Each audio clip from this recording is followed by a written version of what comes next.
सिंधी की न पढ़ा मूड थींदी भुल उते रखां गुल जिते बेत लतीफ़ जो। यकीनन ही असांजा माना त महिमान आहिनि साईं डॉक्टर सुलेमान शेख साहब जन असांजा मोहसिन। मूं इन्हनि खां सिखियो।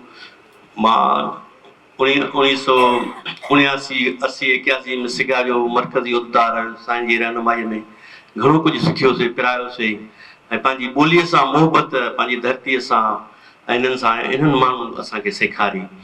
ऐं यकीनन हीउ जेको मेड़ाको आहे इहो हिकिड़े अहम मसइले ते आहे। सभु सुञाण दोस्त हिते वेठा आहिनि, सॼी दुनिया असांखे ॿुधी रही आहे। ॻाल्हियूं घणनि दोस्तनि वरजाणी न आहिनि, पर बुनियादी शइ आहे इहो आहे त पंहिंजी ॿोलीअ सां सचाईअ सां वाबस्तगी ऐं कमिटमेंट पंहिंजी धरतीअ सां हुजणु खपे। असां सभिनी जो मुख्य मक़सदु इहो आहे।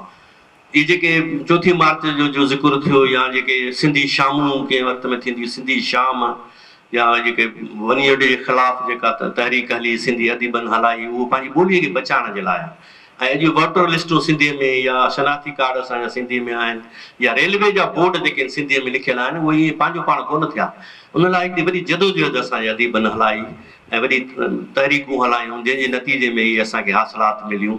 सो इहो ज़रूरी आहे त असां उनखे पुराणे, छाकाणि त कॾहिं कॾहिं के दौर अहिड़ा ईंदा आहिनि तारीख़ में क़ौमुनि जे लाइ जो वरी कुझु हासिलात हासिलु करण खां पोइ वरी माण्हू सुम्ही पवंदा आहिनि।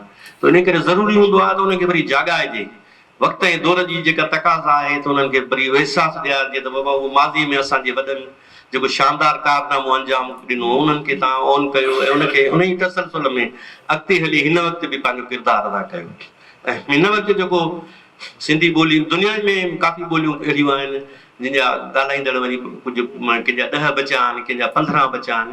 सभई ॿोलियूं आहिस्ते आहिस्ते ख़तमु थींदी थियूं वञनि। हिकिड़ी ख़तरे जे हद में बि ॿोलियूं आहिनि, पर उहे ॿोलियूं जिन में लिसानियात जे माहिरनि जो इहो आहे चवणु त जिन में क्रिएटिव लिटरेचर घणो तख़लीक़ थिए थो ऐं जिन में तइलीम ॾिनी थी वञे जिन ॿोलियुनि में, उहे ॿोलियूं वञी बचंदियूं, सर्वाइव करे सघंदियूं।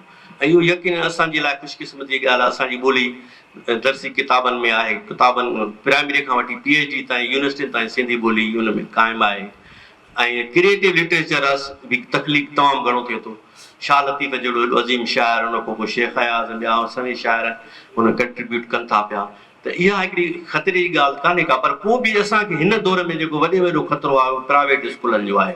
असां पाण जेके आहिनि उन्हनि जो भाङे भाई वारा आहियूं। ख़ासि तौर ते सिंध जो उहो तबिको जेको जीअं चइजे त पोइ ईअं पोइ ढाहो लफ़्ज़ इस्तेमालु थो कयां, मां माफ़ु कजो, त पोइ उहो जेकी ख़ुशहाली आई आहे उन में उहो वरी पंहिंजो सोशल स्टेटस बदिलाइण लाइ पंहिंजे माज़ीअ खे पंहिंजे सां रिश्तो डिस्कनेक्ट करे पंहिंजे थोरनि मफ़ादनि जे लाइ उहो पंहिंजी ॿोलीअ जो सौदो था कनि, पंहिंजी ॿोली ट्रांसफर करे ॿी ॿोली इकनॉमी मफ़ाद हुजनि या ॿिया समाजी मफ़ाद हुजनि, उहो पंहिंजी ॿोली छॾनि था पिया। इहो हिकिड़ो वॾो ख़तरो आहे जेको सिंधी ॿोलीअ खे हिन वक़्तु आहे। त माण्हू हर को इन में असां ख़ुशि आहियूं त मुंहिंजे ॿार खे सिटी स्कूल में दाख़िला मिली वई, ग्रामर स्कूल में दाख़िला मिली वई, ॾाढो ज़बरदस्तु।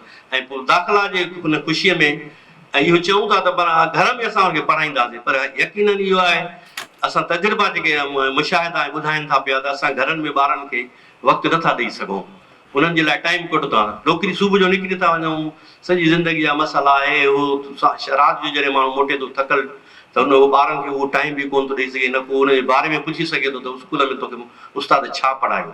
अॻु में न त उस्ताद वालदेन मालिकी कंदा हुआ ॿारनि जी ऐं स्कूल जे बारे में मालूमात रखंदा हुआ त प्राइमरी स्कूल जेको। ऐं अॼु बि तव्हां ॾिसो त जेके सरकारी स्कूल आहिनि उन्हनि जा उस्ताद वधीक क़ाबिल आहिनि, MA BEd पास आहिनि।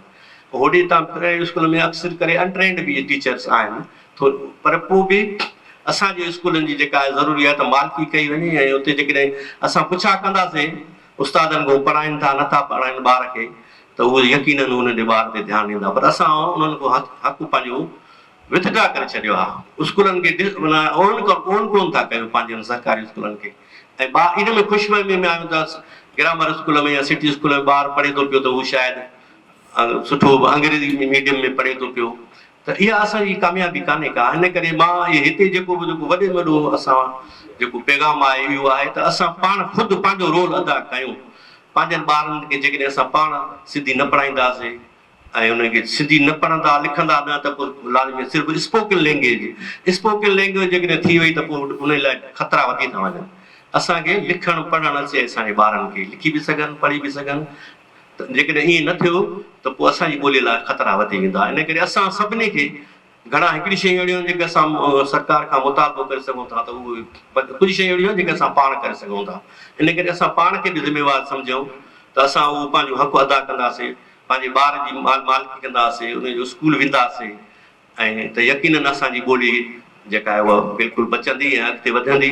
ऐं तव्हांखे सभिनी खे पंहिंजी ॿोलीअ सां वचन करणु खपे, पंहिंजे वचन पंहिंजी धरतीअ सां। जीअं असां अक्सर करे प्रोग्रामनि में इहो गुज़ारिश कंदा आहियूं त महिरबानी करे महीने में हिकिड़ो किताबु ज़रूरु वठो।